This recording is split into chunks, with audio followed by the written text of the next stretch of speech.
भाजपा 2024 में नरेंद्र मोदी को तीसरी बार प्रधानमंत्री बनाने के लिए तैयारियों को धार देने में लगी हुई है और इसे लेकर बीजेपी में उम्मीदवारों के चयन पर मंथन लगातार चल रहा है। अब आपको बता दें कि कल पार्टी मुख्यालय में बीजेपी कोर ग्रुप की अहम बैठक हुई, जिसमें उत्तर प्रदेश, राजस्थान, पश्चिम बंगाल, हरियाणा, ओडिशा, सिक्किम, महाराष्ट्र और गुजरात के लोकसभा उम्मीदवारों के नाम पर चर्चा की गई। इस बैठक में भाजपा के राष्ट्रीय अध्यक्ष जेपी नड्डा, गृहमंत्री अमित शाह और पार्टी के संगठन महामंत्री बीएल संतोष मौजूद रहे। बैठक में सबसे पहले उत्तर प्रदेश की सीटों पर चर्चा हुई है और बीजेपी कोटे की बची हुई 25 सीटों पर उम्मीदवारों के नाम पर मंथन किया गया है। कैसरगंज सीट से बृजभूषण शरण सिंह का टिकट कट सकता है। बात कर लेते हैं वरुण गांधी और संतोष गंगवार की, तो उनका टिकट कट सकता है। यूपी में सबसे ज्यादा 80 लोकसभा सीटें हैं। बीजेपी ने प्रदेश की सभी 80 की 80 लोकसभा सीटें जीतने का लक्ष्य रखा है और इसी लक्ष्य को पाने के लिए बीजेपी चुनावी रणनीति तैयार करने से लेकर उम्मीदवारों के चुनाव में कोई कोर कसर नहीं छोड़ना चाहती है। भाजपा कोर ग्रुप की बैठक में हरियाणा की 3 सीटों पर भी चर्चा की गई है और सूत्र बता रहे हैं कि बीजेपी सोनीपत से इस बार योगेश्वर दत्त को मौका देना चाह रही है। सोनीपत सीट बीजेपी ने एक्टर रणदीप हुड्डा को ऑफर की है, लेकिन उन्होंने चुनाव लड़ने से इनकार किया है। ऐसे में अगर रणदीप हुड्डा चुनाव नहीं लड़ते हैं तो बीजेपी मौजूदा सांसद को ही टिकट दे सकती है।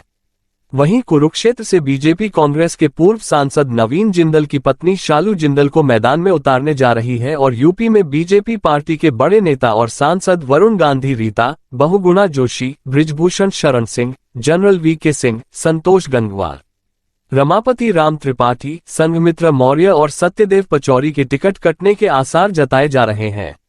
हालांकि इन सीटों पर सांसदों के समर्थक अपने अपने तर्क दे रहे हैं। उनका मानना है कि सांसदों को टिकट बंटवारे में देरी का फायदा मिलेगा। कुछ नेता सीटों पर टिकटों में कोई बदलाव न होने का दावा भी कर रहे हैं।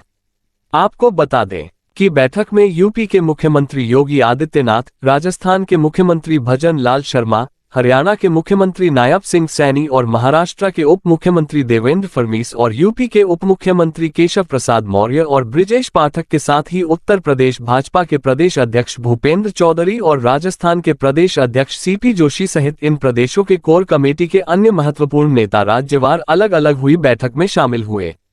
कोर ग्रुप की बैठक में और बीजेपी ने अपने उम्मीदवारों की पहली लिस्ट में यूपी की 51 सीटों पर, पश्चिम बंगाल की 20 सीटों पर, राजस्थान में 15 सीटों पर अपने उम्मीदवारों के नाम की घोषणा की थी। वहीं पार्टी ने अपनी दूसरी लिस्ट में महाराष्ट्र में भी 20 और हरियाणा में 6 उम्मीदवारों के नाम घोषित किए। अब पार्टी ने पहली लिस्ट में गुजरात से 15 और दूसरी लिस्ट में 7 उम्मीदवारों के नाम घोषित किए। इन राज्यों की बची हुई सीटों पर उम्मीदवारों के नामों पर अब अंतिम मोहर लगनी बाकी है। वहीं ओडिशा की बात की जाए तो इस राज्य में बीजू जनता दल के साथ गठबंधन को लेकर बातचीत अभी भी जारी है।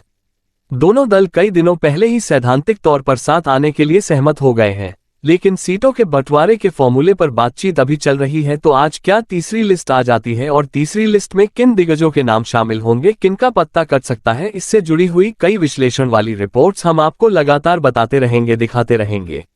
आप यह वीडियो सब्सक्राइब करें और बेल आइकन को दबाना ना भूलें। बाकी की खबरों के लिए देखते रहिए खबरवाला 24 न्यूज़।